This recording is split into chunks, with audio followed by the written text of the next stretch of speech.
Okay guys, Chris Cullen back with you on CC's Aquatic Adventures, and I'm making this video because I just got back from a fish rescue. Yes, a fish rescue, another one.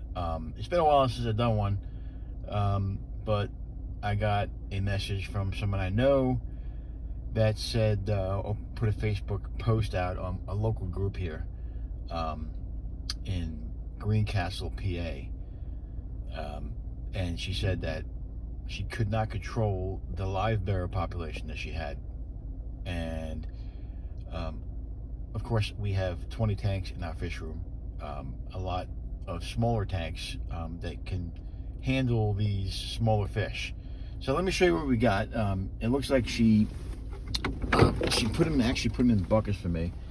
I don't know if you can see a lot of these because of the sun, but you can see there's guppies in there.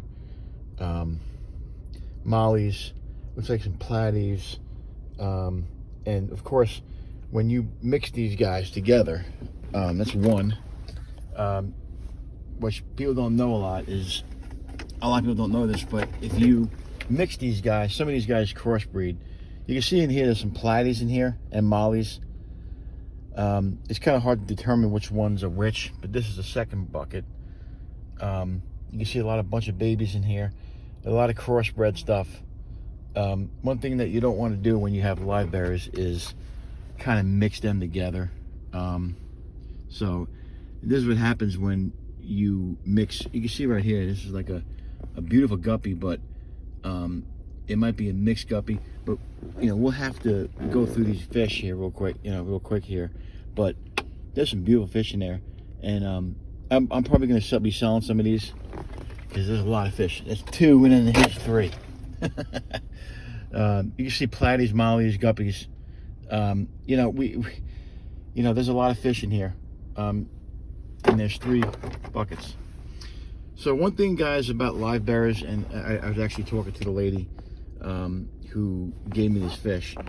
She said she could not control the population. I said, well, are you feeding them every day? And she said yes. So if you have, and this may sound cruel, but if you have live bearers and you don't feed them, they will most likely eat their newborn babies. So in case you didn't know that, but I know a lot of people who will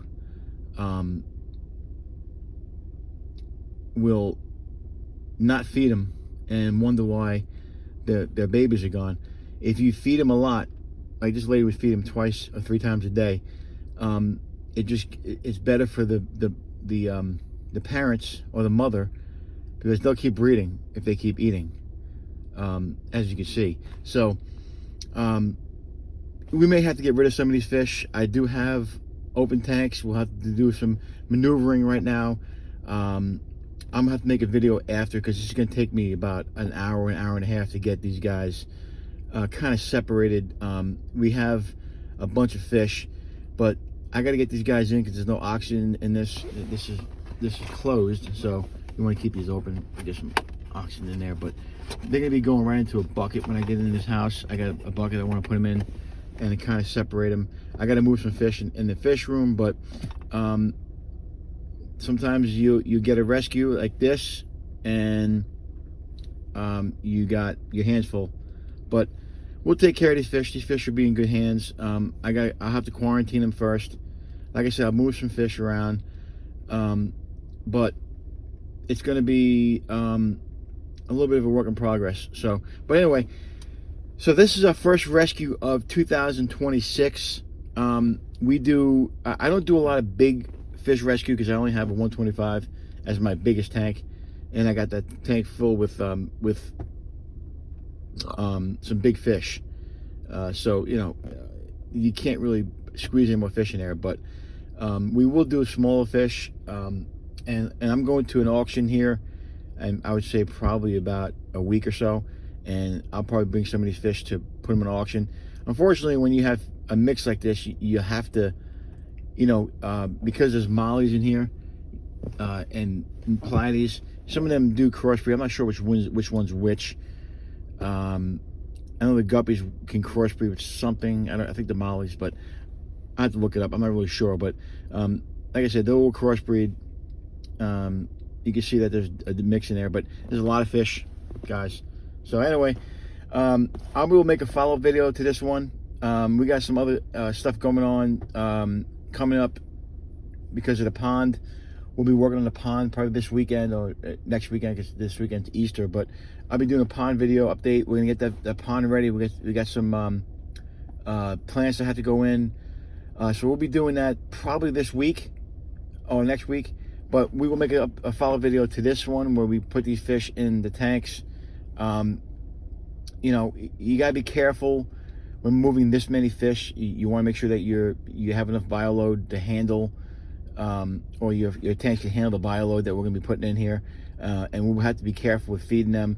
But and obviously, I like to quarantine fish, but being that these fish look like they're pretty healthy, and they're come from a fish keeper, it looks like these fish are in pretty good shape. So I don't know if I'm going to really have to quarantine a lot of them. I will be putting them in some different tanks, but you know, I think we could probably get away with moving some of these guys into, you know, their own tanks and see what happens. All right, so anyway, next time we'll do a follow-up video. We'll show you guys what we got going on.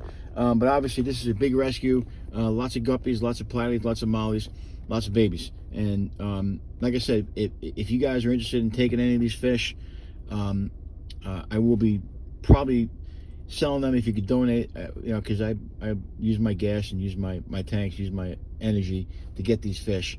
So if you guys can donate, if you want to take some fish, just let me know. Just message me on this YouTube channel, and we'll see what we can do. Anyway, till next time, remember, if you can't own them, rehome them. That's what we're doing here. She couldn't own them and keep them because she was overpopulated. We have room, so we're going to take care of these fish. See you guys.